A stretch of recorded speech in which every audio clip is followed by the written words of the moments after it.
ജീവിതം ഒന്നേയുള്ളൂ, അതു വെറുതെ പാഴാക്കിടല്ലേ.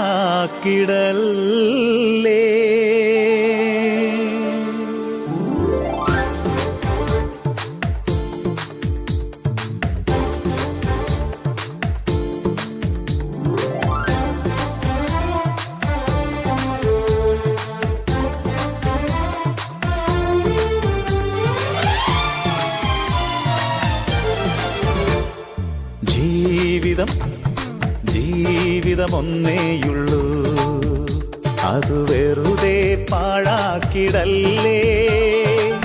മരിക്കും മുൻപേ ഒന്നോർത്തിടുക, ഇനിയൊരു ജീവിതം ഭൂവിതിലില്ല. ജീവിതം ഒന്നേയുള്ളൂ, അതു വെറുതെ പാഴാക്കിടല്ലേ. മരിക്കും മുൻപേ ഒന്നോർത്തിടുക, ഇനിയൊരു ജീവിതം ഭൂവിതിലില്ല. ജീവിതം ഒന്നേയുള്ളൂ.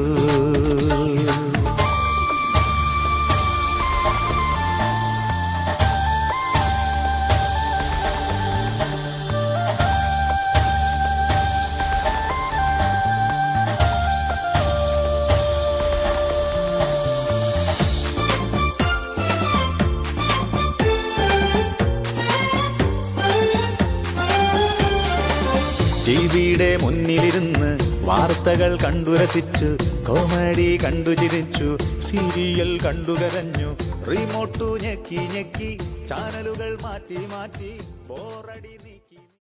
അനുഗ്രഹത്തിനായി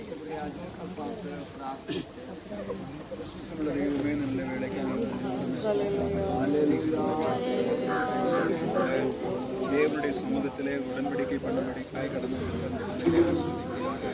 ദേവനോട് ഉടമ്പടിക്ക് പണപടിക്കായി കർത്താവേ മകസ്വീയാണ് കാര്യത്തിൽ ദേവനായ മുടി വരയിലും ദേവ പ്രസന്നമോ ദേവனுடைய மகிமை வெளிப்படும்படிக்காய் ஜெபிக்கிறோம். இன்னைக்கு இயேசு கிறிஸ்து ஆண்டவரே உமக்கு ஸ்தோத்திரம். யோர்தான் நதியில இறங்கி நின்ற பொழுது பரலோகம் திறந்திருந்தது போல இப்பொழுது பரலோகம் திறந்திருப்பதாக தேவனாகிய கர்த்தர் வானத்திலிருந்து ஆண்டவரே உமக்கு ஸ்தோத்திரம். இவனில் நான் பிரியமாய் இருக்கிறேன் என்று சொன்னார். இந்த காரியத்துல தேவனுடைய பிரிய வெளிப்படும்படிக்காய் ஸ்தோத்திரிக்கிறோம். தேவ கரங்களை தாழ்த்தி தருகிறோம். ஒவ்வொருவரையும் நீர் ஆசீர்வதி பெரிய காரியங்களை செய்யும். യേശുവിൻ നാമത്തിൽ ജപിக்கிறோம் പിതാവേ. ദൈവത്തിന്റെ ധന്യ തിരുനാമം ഇന്ന് ഈ പകൽവേളയിലും വീണ്ടും വാഴ്ത്തപ്പെടുമാറാകട്ടെ. കഴിഞ്ഞ ഏറെ ആഴ്ചകളായി നമ്മൾ ആഗ്രഹിക്കുകയും പ്രാർത്ഥിക്കുകയും തീരുമാനിക്കുകയും ചെയ്തതുപോലെ നമ്മൾ ഈ സ്നാന ശുശ്രൂഷ നമ്മളെ ഈ കടവിലേക്ക് കടന്നു വരുവാൻ സർവശക്തനായ ദൈവങ്ങളുടെ സഹായിച്ചു. ആലയത്തിൽ 4 പേര് മകൾ ജ്ഞാനപ്പെട്ട് ദൈവസഭയുടെ അംഗമായി തീരുവാൻ വേണ്ടി ആഗ്രഹിച്ച് പ്രാർത്ഥിച്ച് തീരുമാനിച്ചിരിക്കുന്നു. ഈ ശുശ്രൂഷകൾ ഏറ്റവും അനുഗ്രഹമായി തീരുമാനിച്ച് പ്രാർത്ഥനയോടെ ആയിരിക്കും. വാക്യം ഞാനൊന്ന് വായിക്കുന്നു. 1 പത്രോസിന്റെ ലേഖനം 3-ാം അധ്യായം അതിൻ്റെ 20-ാം വാക്യം ഇവിടെ പ്രകാരമാണ് വായിക്കുന്നത്. ആ പെട്ടകത്തിൽ അല്പജനം വെള്ളത്തിൽ കൂടി രക്ഷ പ്രാപിച്ചു. അത് സ്നാനത്തിന് ഒരു വാഴ്ത്തപ്പെടുമാറാകട്ടെ. ഈ വചനം നമുക്ക് കാണുവാൻ വേണ്ടി കഴിഞ്ഞാൽ ആ പെട്ടകത്തിൽ അല്പജനം എന്ന് വെച്ചാൽ 8 പേർ. നോഹയുടെ കാലത്ത് സംഭവിച്ച ഒരു കാര്യമാണ്. 6-ാം അധ്യായം വായിക്കുമ്പോൾ അവിടെ മനുഷ്യന്റെ ആ അവസ്ഥയെക്കുറിച്ച് ദൈവം വളരെ ദുഃഖിക്കുന്നൊരവസ്ഥയാണ്. ആദിയിൽ ദൈവം ആകാശവും ഭൂമിയും സൃഷ്ടിച്ചു. എല്ലാം നല്ലത് എന്ന് കണ്ട ദൈവം മനുഷ്യന്റെ പാപം നിമിത്തം മനുഷ്യൻ ചെയ്ത പാപങ്ങളെ ചിന്തിച്ചു ദൈവം മനുഷ്യനെ ഉണ്ടാക്കുക കൊണ്ട് അനുഭവിച്ചു എന്നാണ് 6-ാം അധ്യായത്തിൽ നമുക്ക് കാണുവാൻ വേണ്ടി കഴിയുന്നത്. മനുഷ്യൻ അത്രയ്ക്ക് പാപികളായി തീർന്ന് മനുഷ്യൻ പാപം കൊണ്ട് മുഴുത്തപ്പോൾ ദൈവം സർവശക്തനായ ദൈവം മനുഷ്യന് വേണ്ടി ഒരു രക്ഷണീയ പ്രവൃത്തി ഉണ്ടാക്കുവാനിടയായി. ലോകം മൊത്തം പാപികളായി തീർന്നപ്പോൾ അതിന്റെ നടുവില് നീതിമാനായി വിശ്വസ്തനായി ദൈവത്തോട് കൂടെ നടന്ന ഒരുവനെ അവിടെ വേദപുസ്തകത്തിൽ നമുക്ക് കാണുവാൻ വേണ്ടി കഴിയും. അത് നോഹ എന്ന് പറയുന്ന വ്യക്തിയാണ്. ലോകം മൊത്തം പാപത്തിലായി, ലോകം മൊത്തം പാപികളായി. പക്ഷെ അതിൻ്റെ ഇടയിൽ ഒരു നീതിമാനുണ്ടായിരുന്നു, അത് നോഹയാണ്. നോഹയോട് സ്വർഗത്തിലെ ദൈവം ഒരു കാര്യം പറഞ്ഞു, ഞാൻ ലോകം മൊത്തം നശിപ്പിക്കാൻ പോവുകയാണ്. കാരണം എല്ലാവരും പാപികളാണ്, പാപം എൻ്റെ സന്നിധിയിൽ എത്തിയിരിക്കുകയാണ്. അതുകൊണ്ട് ലോകം മൊത്തം ഞാനൊരു ജലപ്രളയം വരുത്തി നശിപ്പിക്കുന്നു. പക്ഷേ രക്ഷപ്പെടുവാൻ വേണ്ടി ആഗ്രഹമുള്ളവർക്ക് ഞാൻ ഒരു രക്ഷണ്യ പ്രവൃത്തിയും കൂടെ ചെയ്യാൻ പോകുന്നു. അതുകൊണ്ട് നീ ഒരു പെട്ടകം ഉണ്ടാക്കണം. 300 മുഴം നീളത്തിൽ ഒരു വലിയൊരു പെട്ടകം ഉണ്ടാക്കിയിട്ട് നീ ദേശത്തോട് സകലരോടും വിളിച്ചു പറയണം, ജലപ്രളയം വരുന്നു, മഴ പെയ്യാൻ പോകുന്നു. അതുകൊണ്ട് ഈ പെട്ടകത്തിൽ കയറിയാൽ രക്ഷ പ്രാപിക്കാമെന്ന് നീ ലോകത്തോട് വിളിച്ചു പറയണം. ആ പെട്ടകപ്പണി തീരുന്നതുവരെയും നോഹ ദേശത്തോട് ശക്തമായി വിളിച്ചു പറഞ്ഞു. പക്ഷേ ഒരു കുഞ്ഞു പോലും ആ പെട്ടകത്തിൽ കയറുവാൻ മനസ്സ് കാണിച്ചില്ല. കാരണം മഴ പെയ്യിപ്പിക്കുന്നു എന്ന് നോഹ പ്രസംഗിച്ചപ്പോ അന്നുവരെ ഇല്ലാത്ത ഒരു സംഗതി അവിടെ ഉണ്ടാകാൻ സാധ്യതയില്ല. അത് യുക്തിക്ക് വിരുദ്ധമായ കാര്യമാണ്. അതുകൊണ്ട് അത് സാധ്യമല്ല, സംഭവിക്കത്തില്ല എന്ന് പറഞ്ഞ് നോഹയെ കളിയാക്കുകയും പരിഹസിക്കുകയും ചെയ്ത് ആരും പെട്ടകത്തിൽ കയറിയില്ല. എന്നാൽ സ്വർഗത്തിലെ ദൈവം ആ നോഹയോട് പറഞ്ഞു, ആരും കയറിയില്ലെങ്കിലും കുഴപ്പമില്ല, നീ ഒരു കാര്യം ചെയ്, നീയും കുടുംബവും പെട്ടകത്തിൽ കടക്ക്. കണ്ട് ശുദ്ധിയുള്ള മൃഗങ്ങളും ശുദ്ധിയില്ലാത്ത മൃഗങ്ങളെയും പെട്ടകത്തിൽ കടത്തുവാൻ വേണ്ടി, കയറ്റുവാൻ വേണ്ടി നോഹയോട് ദൈവം പറയുവാനിടയായി. അങ്ങനെ നോഹ ദൈവം പറഞ്ഞതുപോലെ ചെയ്തു. നോഹയും കുടുംബവും ആ പെട്ടകത്തിൽ കയറി. ശുദ്ധിയില്ലാത്ത ആ മൃഗങ്ങളും ശുദ്ധിയുള്ള മൃഗങ്ങളും ഒക്കെ ആ പെട്ടകത്തിൽ കയറി. അവസാനം ദൈവം നോഹയോട് പറഞ്ഞതുപോലെ മഴ പെയ്യുവാൻ തുടങ്ങി. നോക്കണമേ, അന്നുവരെ ചരിത്രത്തിൽ ഇല്ലാത്തൊരു സംഭവമാണ് അവിടെ സംഭവിച്ചത്. അവിടെ ലോകം മൊത്തം പാപത്തിലായപ്പോ അവർക്ക് രക്ഷപ്പെടുവാൻ ഒരു പദ്ധതി ദൈവം അവിടെ ഒരുക്കി കൊടുക്കുക. ആ പെട്ടകത്തെ കയറിയവരെ ദൈവം രക്ഷിക്കണമെന്ന ഉദ്ദേശത്തിൽ ദൈവം ആ വാതിലടച്ചു. മഴ പെയ്യുവാൻ തുടങ്ങി. ഇതിന്റെ 150 ദിവസം മഴ, ആ വെള്ളം പൊങ്ങിക്കൊണ്ടേയിരുന്നു. പെട്ടകം അങ്ങനെ ഭൂമിയിൽ നിന്ന് ഉയർന്നുയർന്ന് പോകുവാനിടയായി തീർന്നു. അവസാനം പരിഹസിച്ചവരും നിന്ദിച്ചവരും തള്ളിപ്പറഞ്ഞവരൊക്കെ ലജ്ജിക്കുമാറ് ആ പെട്ടകം ഭൂമിയിൽ നിന്ന് ഉയർന്നു. നോക്കണം, മുകളിൽ നിന്ന് മഴ പെയ്യുകയാണ്, ഭൂമിയിൽ നിന്ന് വെള്ളം പൊങ്ങുകയാണ്, 4 ചുറ്റും വെള്ളമാണ്. ഈ പെട്ടകം ഈ വെള്ളത്തിന്റെ മീതെ ഉയർന്നു നിൽക്കുകയാണ്. ഒരു കാര്യം നമ്മൾ മനസ്സിലാക്കണം, ഇത് സ്നാനത്തിനൊരു മുൻകുറിയാണ്. ഒരു തരത്തിൽ പറഞ്ഞാൽ 4 പാടും വെള്ളം കൊണ്ട് നിറയുമ്പോഴും പെട്ടകത്തിൽ കയറി ആരും നഷ്ടപ്പെട്ടു പോയില്ല, പെട്ടകത്തിൽ കയറി ആരും നശിച്ചു പോയില്ല. ഒരു കാര്യം ഞാൻ പറയാം, നോഹയുടെ കാലം പോലെയാണ് നമ്മുടെ ഈ കാലവും എത്തിയിരിക്കുന്നത്. ഒരു കാര്യം നമ്മൾ മനസ്സിലാക്കുമ്പോൾ, വിശുദ്ധി നഷ്ടപ്പെട്ട ഒരു കാലം, വിശുദ്ധി ഇത്രയേറെ നഷ്ടപ്പെട്ട ഒരു കാലം ഇന്നുവരെ ഉണ്ടായിട്ടില്ല. യേശു കർത്താവ് തന്നെ പറഞ്ഞു, നോഹയുടെ കാലം പോലെ തന്നെ ആകുമെന്ന്, മനുഷ്യപുത്രന്റെയും കാലം. നമ്മൾ ഇപ്പോൾ നമ്മുടെ ചുറ്റുപാട് നോക്കാമെങ്കിൽ നോഹയുടെ കാലം എത്രത്തോളം അധംപതിച്ചോ, പാപത്തിൽ നീരാടിയോ, അതുപോലെ നമ്മുടെ ഈ കാലവും പാപത്തിലായിരിക്കുകയാണ്, പാപം കൊണ്ട് നിറഞ്ഞിരിക്കുകയാണ്. വിശുദ്ധിയില്ലാത്തൊരു കാലമായി തീർന്നിരിക്കുകയാണ്. എവിടെ നോക്കിയാലും പാപമാണ്. എന്നാൽ ആ പാപത്തിൽ നിന്ന് രക്ഷപ്പെടുവാൻ ഇവിടത്തെ മലകൾ കയറിയാലോ, നേർച്ചകൾ കാഴ്ചകൾ അർപ്പിച്ചാലോ, അർപ്പണങ്ങൾ ദർപ്പണങ്ങൾ നടത്തിയാലോ ഒന്നും പര്യാപ്തമല്ല. ആ പാപത്തിൽ നിന്ന്, ഈ പാപത്തിൽ നിന്ന് എങ്ങനെ രക്ഷപ്പെടാം?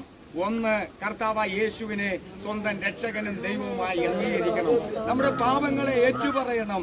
നമ്മുടെ പാപങ്ങളെ ഏറ്റുപറഞ്ഞ് കർത്താവായ യേശു ക്രിസ്തുവിനെ സ്വന്തം രക്ഷകനും ദൈവവുമായി അംഗീകരിച്ച് ഈ ജലത്തിൽ ഇറങ്ങി സ്നാനപ്പെടുമ്പോൾ, അല്ലെങ്കിൽ ജലത്തിൽ സാക്ഷീകരിക്കുമ്പോൾ നമ്മൾ സ്വർഗത്തിലെ അവകാശികളായി തീരുകയാണ്. നോഹയുടെ കാലം പോലെ ഒരു കാലമായി നമ്മുടെ കാലം എത്തിയിരിക്കുകയാണ്. ഒത്തിരി കാര്യങ്ങളുണ്ട്. സമയത്തിന്റെ പരിധി നിമിത്തവും നമ്മുടെ ആരാധന മുന്നോട്ട് നടക്കേണ്ടതായിട്ടുള്ളത് കൊണ്ട് ഞാൻ എൻ്റെ വാക്കുകൾക്ക് വിരാമം ഇടുന്നു. ഈ സ്നാനം സ്വർഗത്തിലേക്ക് പോകുന്ന ഒരു കവാടമാണ്. നമ്മുടെ പേര് സ്വർഗത്തിൽ എഴുതുന്നതാണ്. ഇന്ന് 6 പേര് ഈ ജലത്തിൽ ഇറങ്ങി സ്നാനപ്പെടുമ്പോൾ സ്വർഗം ഇപ്പോൾ സന്തോഷിച്ചു തുടങ്ങുകയാണ്. അവരുടെ പേരിപ്പോൾ ജീവപുസ്തകത്തിൽ എഴുതുകയാണ്. ഇവിടെ നിൽക്കുന്ന ആരെങ്കിലും ഈ കർത്താവിനെ രക്ഷകനോ ദൈവമോ ആയിട്ട് അംഗീകരിച്ചിട്ടില്ലെങ്കിൽ, ഇതുവരെയും സ്നാനത്തെക്കുറിച്ച് ഒരറിവില്ലെങ്കിൽ ഒരു കാര്യം ഞാൻ വിളിച്ചു പറയാം.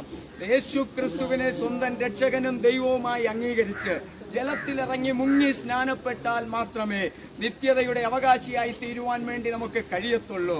അതിനായി ദൈവം ഏവരെയും സഹായിക്കട്ടെ എന്ന പ്രാർത്ഥനയോടെ ദൈവം നമ്മളെ അനുഗ്രഹിക്കട്ടെ. ഓക്കെ, പ്രാർത്ഥനയോടെ എല്ലാവർക്കുമായിരിക്കാം. ദൈവം നമ്മളെ സഹായിക്കും.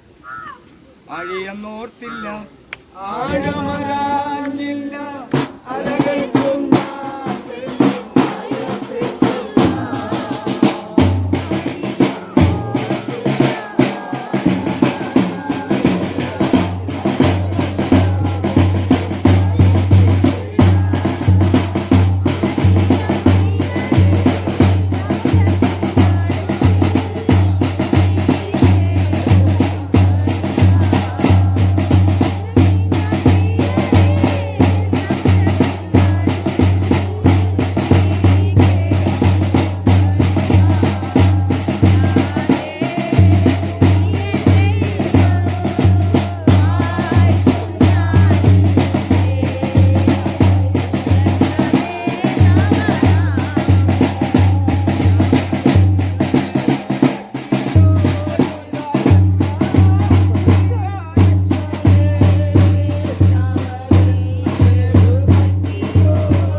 മത്തായി സുവിശേഷം 3-ാം അധ്യായം അതിൻ്റെ 3 മുതൽ 17 വരെയും, മത്തായി സുവിശേഷം തന്നെ 28-ാം അധ്യായം അതിൻ്റെ 18 മുതൽ 20 വരെയുള്ള ഭാഗങ്ങൾ ആർക്കെങ്കിലും രണ്ടുപേർക്ക് വായിക്കും. മത്തായി സുവിശേഷം 3-ാം അധ്യായം അതിൻ്റെ 13 മുതൽ. അനന്തരം യേശു യോഹന്നാനാൽ സ്നാനമേൽക്കുവാൻ ഗലീലയിൽ നിന്നും യോർദാൻകരെ അവന്റെ അടുക്കൽ വന്നു.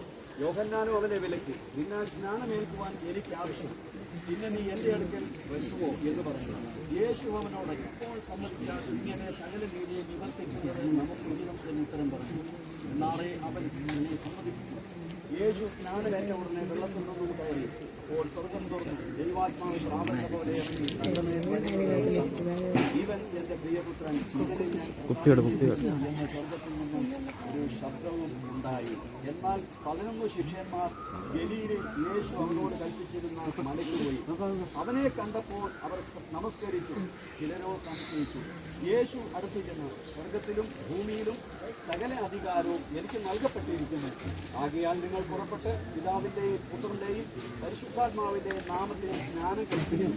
ഞാൻ നിങ്ങളോട് കൽപ്പിച്ചതൊക്കെ പ്രമാണിപ്പാൻ തക്കവണ്ണം ഉപദേശിച്ചുകൊണ്ട് സകല ജാതികളെയും ശിഷ്യരാക്കിക്കൊള്ളുകയും ഞാനോ ലോകാവസാനത്തോളം എല്ലാ നാളും നിങ്ങളോട് കൂടെ എന്ന് അരുളി ചെയ്തു.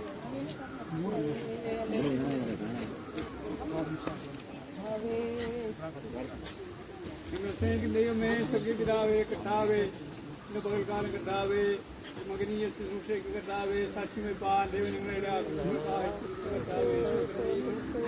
ദൈവമേ, ഇന്ന് പകൽക്കാലം ധാരാളം അനുഗ്രഹിക്കണം. സ്നാപകനെയും സ്നാനാർത്ഥികളെ എല്ലാവരെയും ദൈവം അനുഗ്രഹിക്കണം. ജീവിപ്പാൻ കർത്താവേ, ഞങ്ങളുടെ കർത്താവേ, കർത്താവേ, പങ്കാളികളാകുമ്പോൾ കർത്താവേ ഞങ്ങളുടെ പേര് കർത്താവ് എഴുതപ്പെട്ടു എന്ന് മനസ്സിലാക്കിക്കൊണ്ട് ആളുകൾ കർത്താവേ ദൈവഭക്തിയോട് തന്നെ തുടർന്ന നാളുകളായിരിക്കാൻ ദൈവം ഞങ്ങളുടെ യാത്രയും പ്രാർത്ഥിക്കുന്നു. കർത്താവേ, നടക്കുന്ന ശുശ്രൂഷ എല്ലാം കർത്താവ് ആദ്യം മുതൽ അവസാനം വരെ ദൈവകൃപയിലായിരിക്കാൻ ഇടയാക്കും. താഴ്ത്തി പ്രാർത്ഥിക്കുന്ന യേശുവിൻ നാമത്തിൽ തന്നെ. വിശുദ്ധനും സത്യവാനും ദാവീദിന്റെ താക്കോൽ കയ്യിലുള്ളവനും ആരും അടയ്ക്കാതെ വണ്ണം തുറക്കുകയും ആരും തുറക്കാതെ വണ്ണം അടയ്ക്കുകയും ചെയ്യുന്നവനെ സാക്ഷി നിർത്തി ഇന്നേക്ക് 2024 വർഷങ്ങൾക്ക് മുമ്പ് മനുഷ്യവർഗത്തിന്റെ പാപപരിഹാരത്തിനായി സ്വർഗ മഹിമകളെ വെടിഞ്ഞ് ഈ ലോകത്തിൽ അവതരിച്ച് 33 തിരുവയസ്സുവരെ ഈ ഭൂമിയിൽ ജീവിച്ച് ദൈവപുത്രനെന്ന് വ്യക്തമായി തെളിയിച്ച ശേഷം നമ്മുടെ പാപങ്ങളെ വഹിച്ചുകൊണ്ട് കാൽവറിയിൽ കയറി തിരുവെഴുത്തിൻ പ്രകാരം മരിച്ച് കല്ലറയെ പൊട്ടിച്ചുകൊണ്ട് ഉയർത്തെഴുന്നേറ്റ് ഇന്ന് പിതാവിന്റെ വലതുഭാഗത്ത് നമുക്ക് വേണ്ടി മധ്യസ്ഥ അണയ്ക്കുകയും അധിക താമസമിനാ തന്നയ്ക്ക് വേണ്ടി കാത്തു നിൽക്കുന്ന വിശുദ്ധന്മാരെ ചേർക്കുവാൻ മടങ്ങി വരാമെന്ന് പറഞ്ഞ കർത്താവായ യേശു ക്രിസ്തുവിൽ പ്രിയ അച്ഛ പൂർണ്ണമായി വിശ്വസിക്കുന്നുവോ? വിശ്വസിക്കുന്നവരെ സ്നാനപ്പെടുത്തണമെന്ന് യേശുക്രിസ്തുവിന്റെ അന്ത്യകൽപ്പനയാലും അപ്പോസ്തലിക ഉപദേശത്താലും നിന്റെ സാക്ഷ്യവചനത്തെ ആധാരമാക്കിയും ഞാൻ നിന്നെ 1000 ദൂതന്മാരെയും വിശുദ്ധ സഭയെയും സത്യദൈവത്തെയും സാക്ഷി നിർത്തി പിതാവിന്റെയും പുത്രന്റെയും പരിശുദ്ധാത്മാവിന്റെയും നാമത്തിൽ ഈ ജലത്തിൽ സ്നാനപ്പെടുത്തുന്നു. മരണപര്യന്തം വിശ്വസ്തയായിരിക്കാം, എന്നാൽ ജീവകിരീടം പ്രാപിക്കും. ഉടനെ പ്രിയ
രാജാതിരാജാവും കർത്താതി കർത്താവും താൻ മാത്രം അമർത്യതയുള്ളവനും അടുത്തുകൂടാത്ത വെളിച്ചത്തിൽ വസിക്കുന്നവനും മനുഷ്യരാരും കാണാത്തവനും കാണാൻ കഴിയാത്തവനുമായ ക്രിസ്തു യേശുവിനെ സാക്ഷി നിർത്തി ഇന്നേക്ക് 2024 വർഷങ്ങൾക്ക് മുമ്പ് മാനവജാതിയുടെ പാപ പരിഹാരത്തിനായി സ്വർഗത്തിലെ സകല മഹിമകളും പദവികളും വെടിഞ്ഞ് ഈ താഴ്ന്ന ഭൂമിയിൽ അവതരിച്ച് 33 തിരുവയസ്സുവരെ ജീവിച്ച് ദൈവപുത്രനെന്ന് വ്യക്തമായി തെളിയിച്ച് തിരുവഴുത്തിൻ പ്രകാരം മരിച്ച് അരിമത്ഥ്യയിലെ യോസേപ്പിന്റെ കല്ലറയിൽ അടക്കപ്പെട്ട് 3-ാം ദിവസം കല്ലറയെ ഭേദിച്ചുകൊണ്ട് ഉയർത്തെഴുന്നേറ്റവനും ഇപ്പോൾ പിതാവിന്റെ വലതുഭാഗത്ത് തനിക്ക് വേണ്ടി കാത്തിരിക്കുന്നവർക്ക് വേണ്ടി പക്ഷപാതം ചെയ്യുന്നവനും അധിക താമസമിന തനിക്ക് വേണ്ടി കാത്തു നിൽക്കുന്ന വിശുദ്ധന്മാരെ ചേർക്കുവാൻ മടങ്ങി വരാമെന്ന് പറഞ്ഞ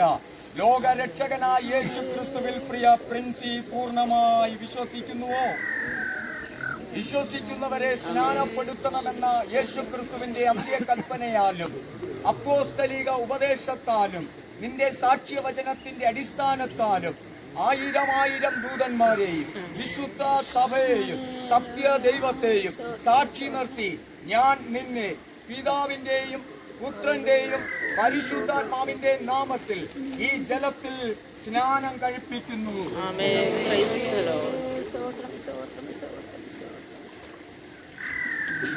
മരണപര്യന്തം വിശ്വസ്തയായിരിക്കാം, എന്നാൽ ജീവകിരീടം പ്രാപിക്കും. ഇല്ലില്ല നിന്ന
രക്ഷിക്കപ്പെട്ടു, ആത്മാവിൽ നീതീകരിക്കപ്പെട്ടു, ദൂതന്മാർക്ക് പ്രത്യക്ഷനായി, ജാതികളുടെ ഇടയിൽ പ്രസംഗിക്കപ്പെട്ടു, ലോകത്തിൽ വിശ്വസിക്കപ്പെട്ടു, തേജസ്സിൽ എടുക്കപ്പെട്ട ക്രിസ്തു യേശുവിനെ സാക്ഷി നിർത്തി.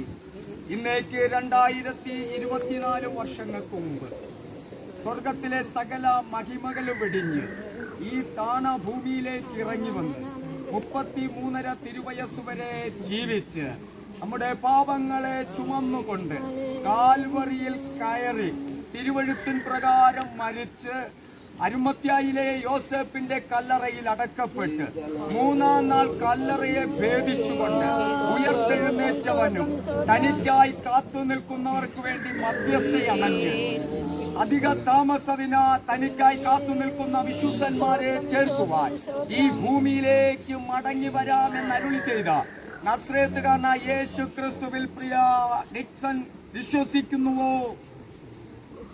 വിശ്വസിക്കുന്നവരെ സ്നാനപ്പെടുത്തണമെന്ന യേശു ക്രിസ്തുവിന്റെ അന്ത്യകൽപ്പനയാലും അപ്പോസ്തലിക ഉപദേശത്താലും നിന്റെ സാക്ഷ്യവചനത്തെ ആധാരമാക്കി ഞാൻ നിന്നെ പിതാവിന്റെയും പുത്രന്റെയും പരിശുദ്ധാത്മാവിന്റെ നാമത്തിൽ ഈ ജലത്തിൽ സ്നാനം കഴിപ്പിക്കുന്നു. മരണപര്യന്തം വിശ്വസ്തനായിരിക്ക, എന്നാൽ ജീവകിരീടം പ്രാപിക്കും. കണ്ടാലും ലോകത്തിന്റെ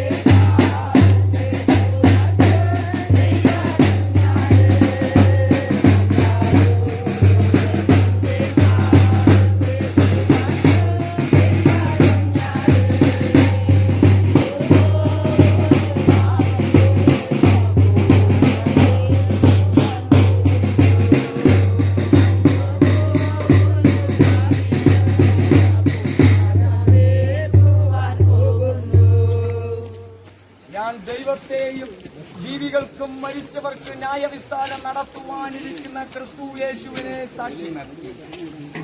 ഇന്നേക്ക് 2024 വർഷങ്ങൾക്ക് മുമ്പ് മനുഷ്യവർഗത്തിന്റെ പാപ പരിഹാരത്തിനായി സ്വർഗത്തിലെ സകല മഹിമകളും പദവികളും വെടിഞ്ഞ് ഈ താണഭൂമിയിൽ അവതരിച്ച് 33.5 തിരുവയസ്സ് വരെ ഈ ഭൂമിയിൽ ജീവിച്ച് ദൈവപുത്രനെന്ന് വ്യക്തമായി തെളിയിച്ച് നമ്മുടെ പാപങ്ങളെ ചുമന്നുകൊണ്ട് കാൽവറിയിൽ കയറി തിരുവഴുത്തിൻ പ്രകാരം മരിച്ച് അരിമത്യായിലെ യോസേപ്പിന്റെ കല്ലറയിൽ അടക്കപ്പെട്ട് 3-ാം നാൾ കല്ലറയെ ഭേദിച്ചുകൊണ്ട് ഉയർത്തെഴുന്നേറ്റവനും തനിക്കായി കാത്തു നിൽക്കുന്നവർക്ക് മധ്യസ്ഥണയ്ക്കുന്നവനും അധികം താമസവിന തന്റെ മക്കളെ ചേർക്കാൻ ഈ ഭൂമിയിലേക്ക് മടങ്ങി വരാമെന്ന് അരുളി ചെയ്ത ലോകരക്ഷകനായ യേശു ക്രിസ്തുവിൽ പ്രിയ നോബിൾ പൂർണ്ണമായി വിശ്വസിക്കുന്നുവോ?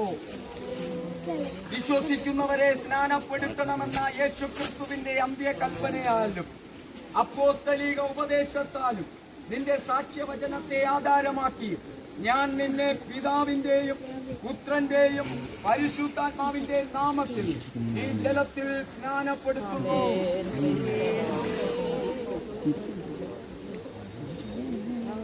മരണപര്യന്തം വിശ്വസ്തനായിരിക്ക, എന്നാൽ ജീവകിരീടം പ്രാപിക്കും. ആത്മസ്നാനവും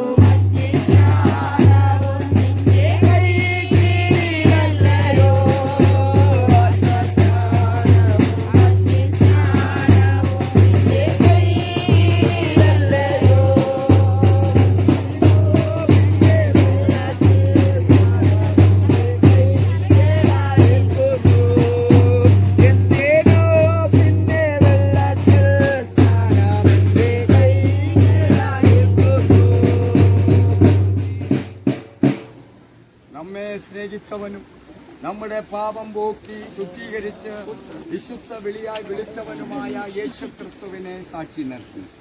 ഇന്നേക്ക് 2024 വർഷങ്ങൾക്ക് മുമ്പ് മനുഷ്യവർഗത്തിന്റെ പാപ പരിഹാരത്തിനായി സ്വർഗീയ മഹിമകളെ വെടിഞ്ഞ് ഈ ലോകത്തിൽ അവതരിച്ച് 33.5 തിരുവയസ്സുവരെ ഈ ഭൂമിയിൽ ജീവിച്ച് ദൈവപുത്രനെന്ന് വ്യക്തമായി തെളിയിച്ച ശേഷം നമ്മുടെ പാപങ്ങളെ ചുമന്നുകൊണ്ട് കാൽവറിയിൽ കയറി മരിച്ച് അടക്കപ്പെട്ട് അരിമത്യായിലെ യോസേപ്പിന്റെ കല്ലറയിൽ അടക്കപ്പെട്ട് 3-ാം ദിവസം കല്ലറയെ ഭേദിച്ചുകൊണ്ട് ഉയർത്തെഴുന്നേറ്റവനും തനിക്കായി കാത്തു നിൽക്കുന്നവനു വേണ്ടി പക്ഷപാതം ചെയ്യുന്നവനും അധിക താമസവിന തന്റെ വിശുദ്ധന്മാരെ ചേർക്കാൻ മടങ്ങി വരാമെന്ന് പറഞ്ഞ കർത്താവായ യേശു ക്രിസ്തുവിൽ പ്രിയ ആദിത്ത് പൂർണ്ണമായി വിശ്വസിക്കുന്നുവോ?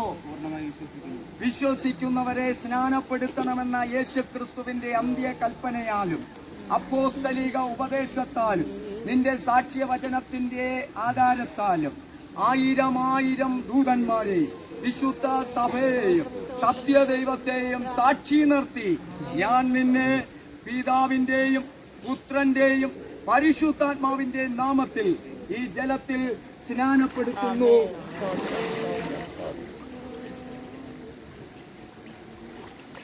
മരണപര്യന്തം വിശ്വസ്തനായിരിക്കാം, എന്നാൽ ജീവകിരീടം പ്രാപിക്കും.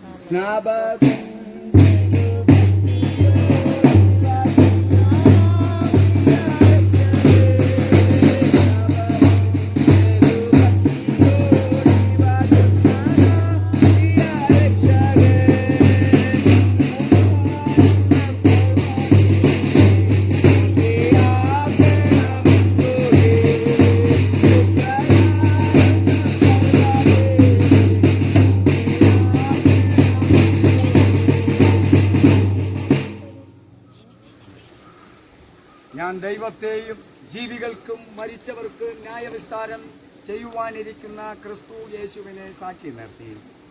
ഇന്നേക്ക് 2024 വർഷങ്ങൾക്ക് മുമ്പ് മനുഷ്യവർഗത്തിന്റെ പാപത്തിന്റെ പരിഹാരത്തിനായി സ്വർഗത്തിലെ സകല മഹിമകളും പദവികളും വെടിഞ്ഞ് ഈ ലോകത്തിൽ അവതരിച്ച് 33.5 തിരുവയസ്സ് വരെ ഭൂമിയിൽ ജീവിച്ച് ദൈവപുത്രനായി വ്യക്തമായി തെളിയിച്ച ശേഷം നമ്മുടെ പാപങ്ങളെ ചുമന്നുകൊണ്ട് കാൽവറിയിൽ കയറി തിരുവഴുത്തിൻ പ്രകാരം മരിച്ച് അരിമത്യായിലെ യോസേഫിന്റെ കല്ലറയിൽ അടക്കപ്പെട്ട് 3-ാം ദിവസം കല്ലറയെ ഭേദിച്ചുകൊണ്ട് ഉയർത്തെഴുന്നേറ്റവനും തനിക്കായി കാത്തു നിൽക്കുന്നവർക്ക് വേണ്ടി പക്ഷപാതം ചെയ്യുന്നവനും അധിക താമസാവിന തന്റെ വിശുദ്ധന്മാരെ ചേർക്കാൻ ഈ ഭൂമിയിലേക്ക് മടങ്ങി വരാമെന്ന് പറഞ്ഞ ലോകരക്ഷകനായ യേശു ക്രിസ്തുവിൽ പ്രിയ സഹോദരൻ വിശ്വസിക്കുന്നുവോ?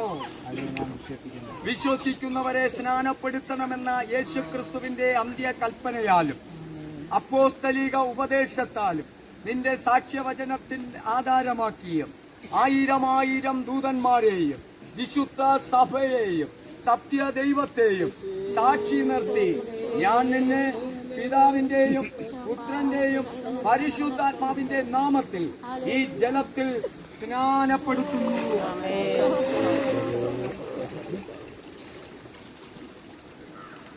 മരണപര്യന്തം വിശ്വസ്തനായിരിക്കാം, എന്നാൽ ജീവകിരീടം പ്രാപിക്കും.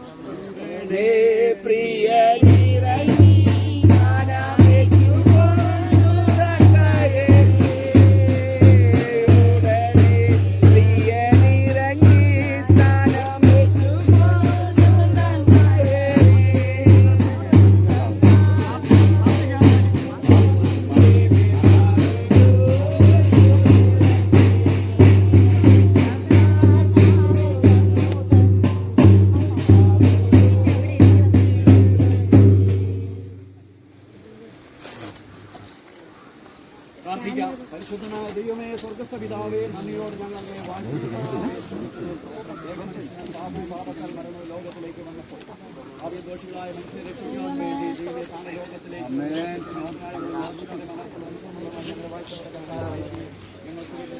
മാതൃകം കാണിച്ച ദൈവപുത്രാങ്ങൾ അങ്ങയെ വാഴ്ത്തുന്നു. സ്നാനപ്പെട്ട പ്രിയപ്പെട്ടവരെ പ്രാർത്ഥിക്കുന്നു. സ്തോത്രം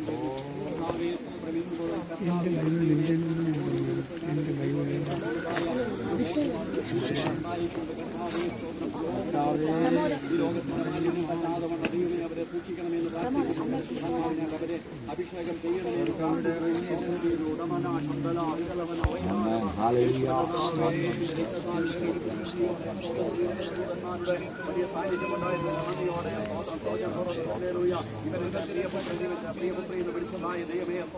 ഈ അനുഭവത്തെ ഓർത്ത് നന്ദിയോടെ സ്തോത്രം ചെയ്യുന്നു. സ്നാനപ്പെടുത്തി കർത്താവിന്റെ നാട്ടിനായി സ്തോത്രം ചെയ്യുന്നു. കർത്താവെ സഭയായി കടന്നു വന്ന ദൈവമേ, ദൈവമക്കളെ അതുപോലെ സഭയിൽ നിന്ന് കടന്നു വന്ന ദൈവത്തിന്റെ ദാസന്മാർ വിശ്വാസികൾ എല്ലാവരെയും സ്തോത്രം ചെയ്യുന്നു. ഇത്രത്തോളം അങ്ങ് സഹായിച്ചു. ദൈവസാന്നിധ്യം വിശുദ്ധദൂതന്മാരുടെ കാവല് ഈ സ്നാനത്തിനുണ്ടായിരുന്നു. നന്ദിയോടെ സ്തോത്രം ചെയ്തു. കർത്താവെ സ്വർഗ്ഗ മടക്കയാത്രയിൽ ഇവിടുന്ന് കടന്നു പോകുമ്പോൾ വാഹനത്തിൽ യാത്ര ചെയ്യുമ്പോൾ ദൈവത്തിന്റെ ദൂതന്മാരുടെ കാവലുണ്ടായി പ്രാർത്ഥിക്കുന്നു. ചർച്ചിൽ വൃത്തം കാത്തു പരിപാലിക്കണം. തുറന്നടക്കുന്നതായ കർത്താവെ കർത്തമേ വിശുദ്ധാരാധന തിരുവത്താഴ് ശുശ്രൂഷകളെല്ലാം ഓർക്കുന്നു. പരിശുദ്ധാത്മാവ് തന്നെ സകലവും നിയന്ത്രിക്കും. മഹത്വമെല്ലാം അങ്ങേക്ക് അർപ്പിക്കുന്നു. യേശു ക്രിസ്തുവിന്റെ നാമത്തിൽ തന്നെ. ആമേൻ. പിതാവായ ദൈവത്തിന്റെ സ്നേഹം, പുത്രനായ യേശു ക്രിസ്തുവിന്റെ കൃപ, നമ്മെ ആശ്വസിപ്പിച്ചു വഴി നടത്തുന്ന പരിശുദ്ധാത്മാവിന്റെ സഹവാസം, കൂട്ടായ്മ, കാവൽ, സ്നാനപ്പെട്ടവരോടുകൂടി ലോകമെമ്പാടുമുള്ള എല്ലാ വിശുദ്ധന്മാരോടുകൂടി ഇന്നു മുതൽ എന്നേക്കും കർത്താവായ യേശു ക്രിസ്തുവിന്റെ രണ്ടാം വരവ് ഉണ്ടായിരിക്കുമാറാകട്ടെ. നമുക്ക് ചെയ്യുന്ന കർത്താവിനെ സ്തുതിക്കാം.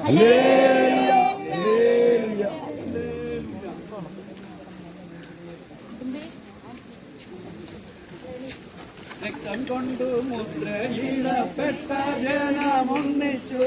രക്തം കൊണ്ടു മുദ്രയിടപ്പെട്ട ജനമൊന്നിച്ചു.